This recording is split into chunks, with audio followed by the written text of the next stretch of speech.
کیونکہ وہ زمانہ لاٹھی سے ہانکے جانے کا زمانہ تھا۔ جیسے جیسے انسان ترقی کرتا گیا یہ تصور بھی بدل گیا۔ تب کم بچے خوشحال گھرانے کا تصور جڑ پکڑنے لگا۔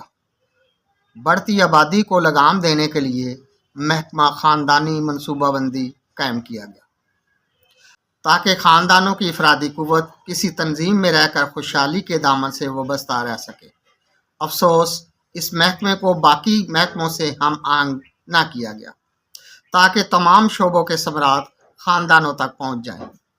سارا زور بازو آبادی گھٹانے اور چھوٹے خاندان پیدا کرنے کی ترغیب دینے کے لیے استعمال ہونے لگا۔